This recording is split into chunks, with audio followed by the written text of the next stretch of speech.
अस्सलाम वालेकुम व्यूअर्स।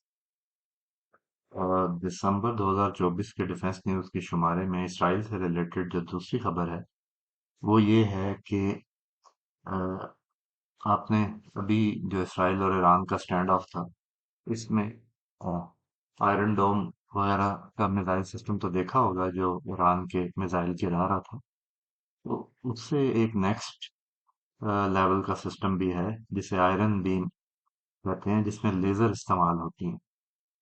अच्छा, पहले तो मैं आपको ये एक्सप्लेन कर दूं कि वो जो एक आयरन डोम का मिसाइल है वो तकरीबन $1 लाख का है।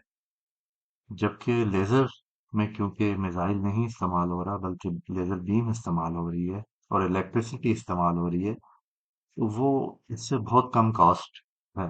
तो इसीलिए इसराइल जो है इस नेक्स्ट सिस्टम को डेवलप कर रहा है कि कॉस्ट फैक्टर को एड्रेस करने के लिए।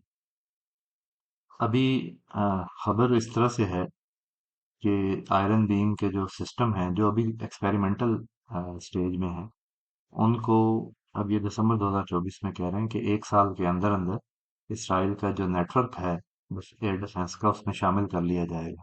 ये इसराइली मिनिस्ट्री ऑफ डिफेंस कह रही है। और ये अनाउंसमेंट उसने 28 अक्टूबर 2024 को की है, जिसमें राफेल और एल्बिट ये दो कंपनियां इसराइल की, उनको कहा गया है कि ये वाला जो सिस्टम है iron be directed energy system, उसको जो है वो तेज तर किया गया।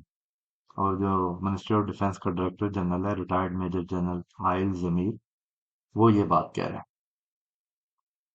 और ये आयरन बीम जो है ये इंटीग्रेट होगी उसी आयरन डोम वाले सिस्टम के साथ। पूरा नेटवर्क है, ना सिर्फ ये दोनों आपस में होंगे बल्कि पूरे एयर डिफेंस नेटवर्क में ये शामिल होंगे दोनों। तो इनका मिलिट्री रिसर्च चीफ ने ये बताया है, जो इसका नाम डैनियल गोल्ड है। और कॉम्बिनेशन ये होगी कि लेजर इंटरसेप्शन और मिजर इंटरसेप्शन दोनों कॉम्बिनेशन में इस्तेमाल होंगे, जिसकी वजह से इसराइल का जो आप कह लें कि एयर डिफेंस जो है वो पहले से बेहतर हो जाएगी। इसमें मेन डेवलपर जो है वो राफेल है इसराइल का आयरन बीम में, और जो एल्बर्ट है वो इसकी लेजर कैनन जो है वो इसके लिए सप्लाई करता है। तो डील की जो वर्थ है टोटल वो $536 मिलियन है, जिसमें राफेल का शेयर जो है वो 60% है और एल्बिट सिस्टम जो है उसका शेयर 40% है। और ये जो लेजर एयर डिफेंस सिस्टम है आयरन बीम के नाम से, ये रॉकेट्स, मॉर्टर, बॉम्ब्स, यूएवीज और क्रूज मिसाइल को केटर करता है।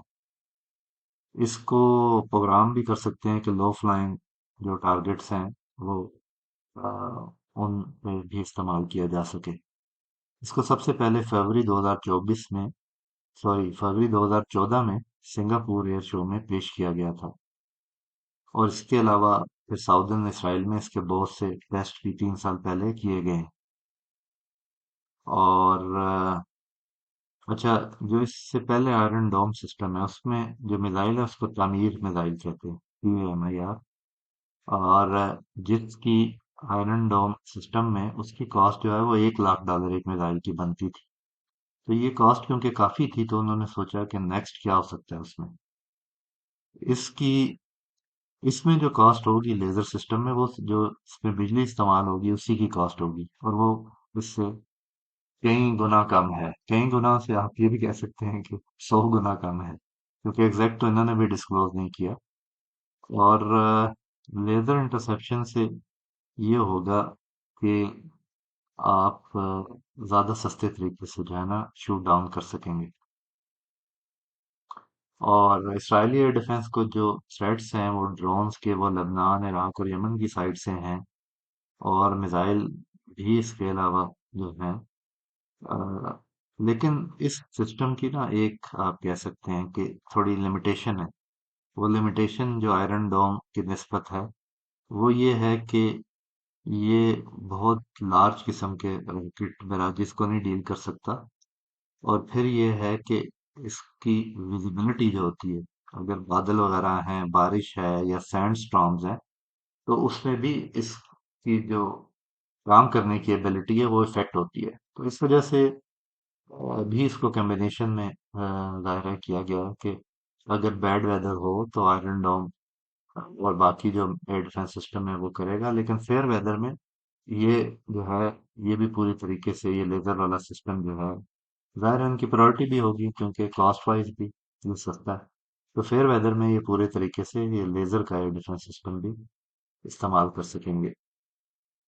इसराइल से रिलेटेड और भी इंफॉर्मेटिव वीडियोस आप देख सकते हैं मेरे चैनल पे, मुख्तलिफ फोल्डर्स के अंदर आप ब्राउज करें तो आपको मिल सकती है। आज के लिए इतना ही। Take care. बाय।